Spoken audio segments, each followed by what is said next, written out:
And let me tell you, Grotes, you ever see Being John Malkovich? There's that scene where everybody just walks around going, Malkovich, Malkovich, Malkovich, Malkovich, Malkovich. That's today. Caleb, Caleb, Caleb, Caleb, Caleb, Caleb, Caleb. Tell me about Caleb, and this Bears report is going to be chock full of Caleb Williams goodness, sir. A ton of Caleb, including the man himself, Caleb Williams, who we're going to hear from in just a second. The Bears practiced indoors today, guys, because of the rain out here in Lake Forest. I know it's been hitting the whole Chicagoland area. No pads. Always important to point that out. After the Bears did 2 straight days, Friday and Saturday, with the pads on. They did not practice yesterday. So indoors, no fans, no pads is what we're working with today. But Caleb Williams looked good today, specifically in the red zone offense. He had nice touchdown passes to Rome Odunze, to Keenan Allen as well. And this was important to see today. I think there was only one offensive penalty on this day, and that went down unofficially as a delay of game penalties.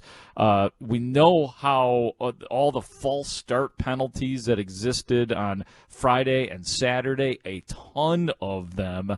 And that's kind of where we're going to start here with Caleb Williams. Despite a good day today, how is he dealing with the imperfections of the NFL and things not always going the way he wants them to go here in the early going? I'm always tough about the mistakes. That's the part about me I think that is that drives everything. And being tough on myself, being tough about the mistakes that happen, whether it's MAs or it's actually, a turnover or anything like that, just being tough on myself. But understanding that, there are going to be mistakes and how I respond to those mistakes, it depends on how, and, the response and all of that, always provides an outcome, whether it's a good or bad response. The outcome from that response is always going to, it's always going to be there. So these mistakes, these good and bad days that I, having, at least in my good and bad days that I'm having, I know it's preparing me for, those games late in the season, these preseason games coming up. And obviously I go versus this defense every day. So they make it tough on me. Man, that is a very polished dude, and you're going to hear the very, very highly manicured comments of Caleb Williams on his imperfections. So good. I mean, Grote, you said it. A lot of ugly stuff with the pre-snap stuff on Friday and Saturday. That's going to happen, and he doesn't seem too fazed by it. No, he's not flustered by it. I mean, he did say it bugs the hell out of him when he makes the mistakes. I mean, watching very closely, he and Shane Waldron definitely talk a lot. And I feel like Caleb Williams, he's got a lot of questions. He's got a lot of ideas on how he thinks things should go. So the communication so far, I mean, I don't really know what the relationship. It's too early to tell what the relationship is with Shane Waldron, how close these guys are. But I can tell you from watching every single one of these practices, there is a seemingly very good ongoing dialogue between offensive coordinator and quarterback. I don't need him to be close. I just need to be good. Yeah, right? Exactly. Just be aware of what somebody else wants to do, be able to listen and comprehend quickly, and matriculate the ball down the field. So he also, Caleb, discussed now what's coming into focus, his where he needs to get better. Yeah, and I just want to warn you guys and the audience on this cut. Sometimes I'll edit stuff out if I see it necessary or if it's incidental stuff. I left the pauses in on this, so just understand that because I thought it was important to point out. Yeah, he was, and I left the question in here too, but it's kind of hard to hear. But yeah, he was asked about the biggest area that he needs to work on. Take a listen to this. Yeah, what video games do you feel like is furthest away from where you would like to be come week 1?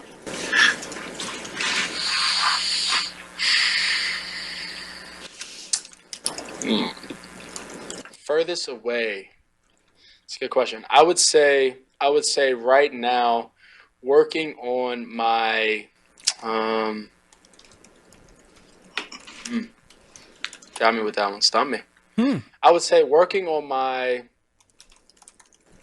blitz looks, my blitz and coverage looks, and feeling the umbrella of the defense, and filling that out to adjust, to adjust protection, to adjust Whether it's a run, flip the, run into it, flip the protection, get to a quick game, get to a cover zero check, however the structure of it works out, just progressing. And a lot of that comes with seeing it and reps. And so that's why also, preseason and, those things are so important. Boy, that's a great answer. I'm not unhappy to hear that, because that's some of the most complicated stuff that he's going to have to learn, and he hasn't even seen game speed yet. That's the real deal. I loved how he described the umbrella of the defense and using that term and understanding, because very often a conservative response to a blitz is going to be a quick hot. It's going to be a back. It's going to be whatever can get you out of trouble. But once you start feeling it, and once you understand the umbrella, it isn't the limitation of the umbrella. It's taking the top off of it. It's busting it open. That's the next level stuff. If he really aspires to be Aaron Rodgers, it's go ahead and blitz me. Sure. Look at the numbers. But he's talking about, Grote, the basics of seeing whether they're going to be blitzing or not, as they're faking doing that, right? They're trying to disguise it and mess with him. And it's like he's got to learn how to read that stuff. Are you rolling deep two to single high and walking someone up? Are you deking me with that move that you're making? I thought that was a great answer. Yeah, I loved it, and the Bears defense is bringing a lot. You've got the two ends. Montez Sweat has had a hell of a camp so far. It seems like he's always in the backfield. DeMarcus Walker has been good, and then we've got, I guess, Matt Eberflus, if he's calling the play, has been dialing up all these linebacker blitzes, especially with TJ Edwards. So that's the kind of stuff that he's got to recognize or know, or be ready to protect his blind side when those guys are coming at him. Yeah, I mean, and you're right, Bernsey, about taking that next level. Once you do read that stuff, and then using it to your advantage. Oh, and you're inviting it. Oh, you can't wait to say it's you like, start baiting them. It's what Peyton Manning did for years and years. Because then you win the numbers game, and it's doing the math in your head, and it's not having to think it through, having it be second nature. Yeah. To know what your formation is over here, to know who's over here. I'm cool though if his reaction to that stuff is to go to the quick game with this talent that they have and this defense that they have. I'm okay if that calculus leans towards the quick stuff on the front end of his career. A smoke route to DJ Moore could be 75 yards. Right, exactly. We saw that in the first preseason game. Well, no, that was a pass behind the line of scrimmage where DJ Moore took it in for a touchdown last year from Justin Fields in the preseason game. But, Speaks, to your point, there's been a lot of that, a lot of the short passing stuff, which is comfortable, and we didn't see enough of that, I felt like, especially with the running backs with Justin Fields in the past, and even going back to Mitch Trubisky. So I like that outlet is there. Yeah, we all want to see the downfield passing game.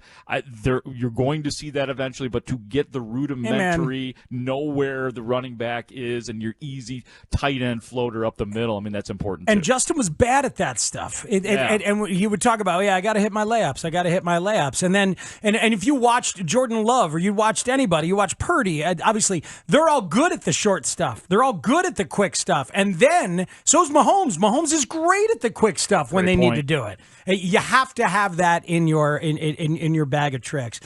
Is Caleb getting to be invested in the plays that they're running these days in practice? Yeah, we've asked a few questions of Caleb Williams in terms of his, I guess you could use the word power in terms of what his say is. I remember asking the coaching staff, is Caleb Williams going to have some say in who the center is? And they essentially said no. Caleb was asked today, do you have some say in what types of plays or plays that are run for you?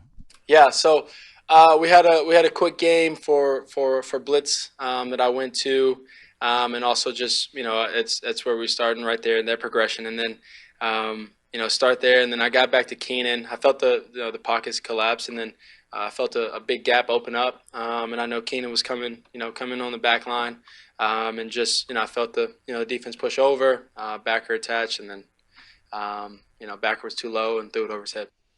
All right, that wasn't exactly the cut that I was looking for, but Caleb did say today that there was a play that they ran at USC last year that he kind of imposed his will on in practice today and that they were using it. They didn't tell us specifically, or Caleb didn't tell us specifically which play it was, but to answer the question of the original context, I've been in some cool systems. There you go.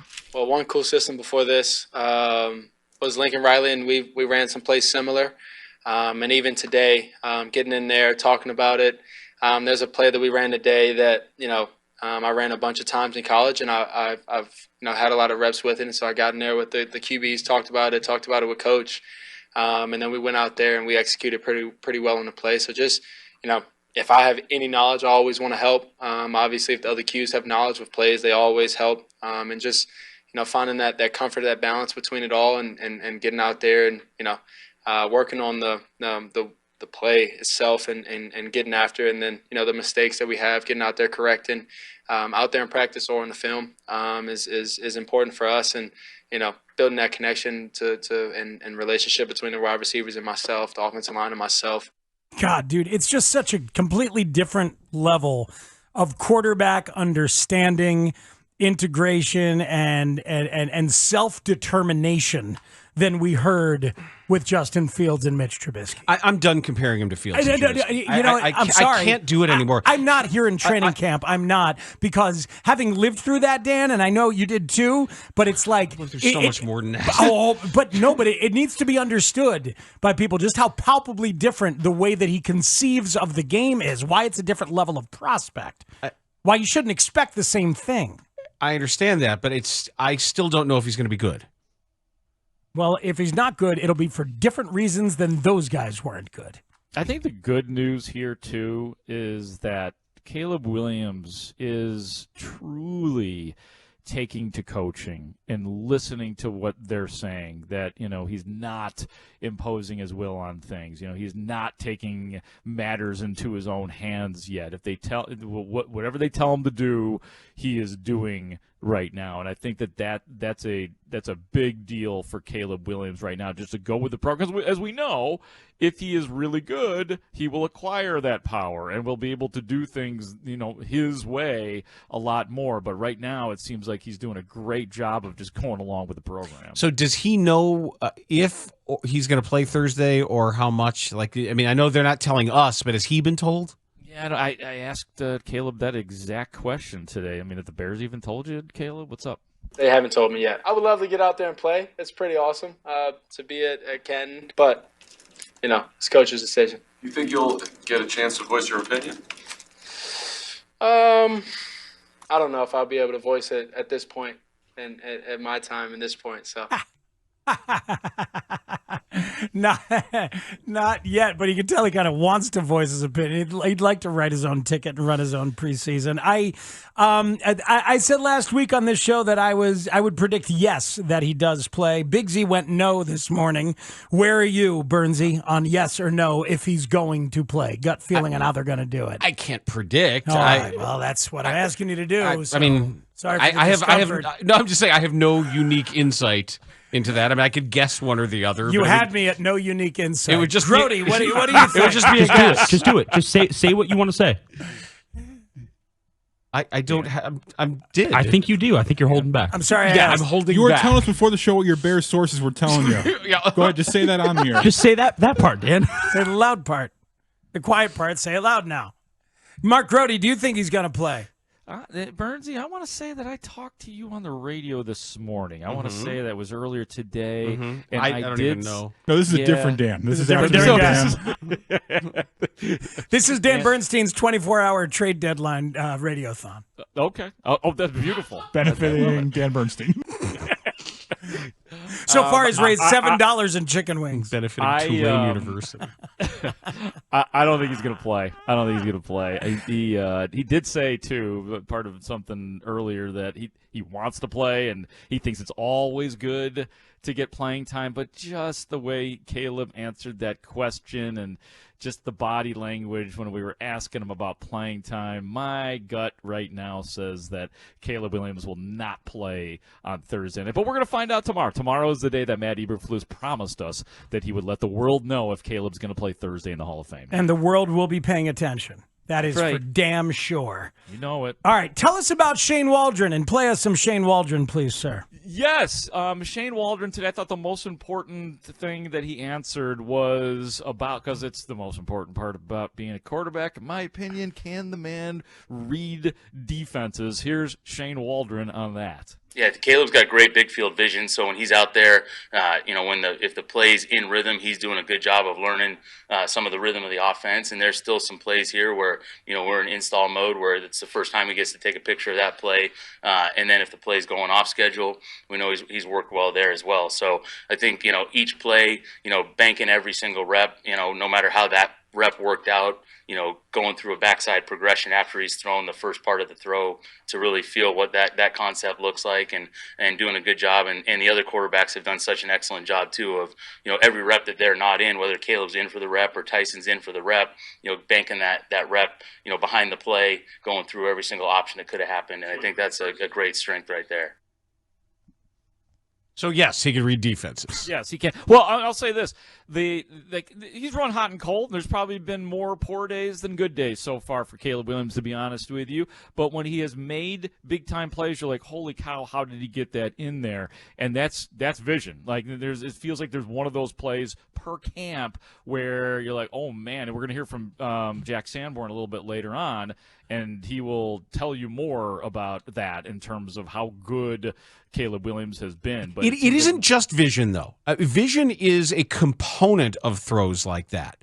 But I'm not losing sight of the Aaron Rodgers comparison. I would much rather talk about Aaron Rodgers, the football player, not the complete lunatic jackass, but the football player, rather than look backwards at Trubisky and Fields. He's mentioned Rodgers, so when you squint at Caleb, he can look like Rodgers sometimes in his delivery. So he's dissected every part of the mechanics of Rodgers. Yes. And when you talk about those throws, when Rodgers is making those throws, anticipation is as important as the vision, the read, the understanding. It is knowing where and when you're going to go somewhere to set something up. Just like we were talking about in the previous response, talking about when blitzes are coming. You can't blitz prime Aaron Rodgers. Well, and that's the stuff that you can't scout. He will wreck you. Uh-huh. And I want to hold him, if he's this guy, if he's the guy, and we hold him to that standard, the vision can come only if necessarily, because sometimes if the anticipation is there, the vision occurred pre-snap. Oh, yeah. Well, that's why the position is so endlessly compelling when you really break it down, is it takes that vision, it takes that anticipation, it takes obviously all the skill set to do it, and the lack of anxiety to stay calm amidst it all. And he seems to be somebody who may have that stuff. We're not going to know it until it's game speed and game action in the NFL, and we still might not know it for a little while once we get rolling, Grote. Yeah, and once the primary read breaks down, does he break down too? I mean, that's what I want to see out of Caleb. I can't really tell that as of yet. I haven't been able to discern that, but I think that's another big deal thing, talking about the vision there from Shane Waldron, but then what happens when the play breaks down? Do you see your second receiver? Do you feel like you have to take off and run? That's another big time thing that we have to see if Caleb has in him. I was listening to Brad Biggs this morning, and they asked him who might be Mr. July or Mr. August, and he ended up going to Austin Booker. He said he thought Austin Booker looked good and could be good. What are your thoughts at this point? Yeah, I mean, we keep on saying he looks the part for sure. There's nothing that he's really done in training camp so far that has stood out. I mean, this is a guy who, a lot of people think he is a project. He, fifth rounder out of Kansas, where he did not even play a ton there. Very situational. But talking to Booker today, he kind of likes that. He's talking about sneaking up on people, especially when he's in there with the ones. It's just going to open it up because I'm a sleeper. Not many people know about me. So having the slide go to them, I get a one-on-one on my side. So just being able to take advantage of that one-on-one and get free will be big this year. We'll talk about being a sleeper. Does that affect you mentally to not realize and not be on a lot of people's radar? Or how does that, help or hurt you? I feel like it just helps me. I'm gonna continue to get better in the shadows, and they're not gonna know what's coming. Oh, better in the shadows, baby. Well, now you ruined it. I want to know. Now you're telling us it's going to happen. Right, Out in the open. Now you're not in the shadows anymore. And weren't we just talking about this, Grotes, where there was some who had been talking about him possibly being like almost like a red shirt year type candidate? Yeah, I think I said that. Yeah, but look, there is I an opportunity. I want to know what we do in the shadows But there's with this guy. There should not be an opportunity on a team this good that the kind that he has in front of him. But this is a rare case for a defense that is probably going to be excellent to allow for him to follow through on what he's saying. Who's the rookie who had it was Mark Anderson. Mark Anderson. That's the name opposite Adewale Ogunleye, right? Yep. They had Adewale Ogunleye, who was the big free agent acquisition.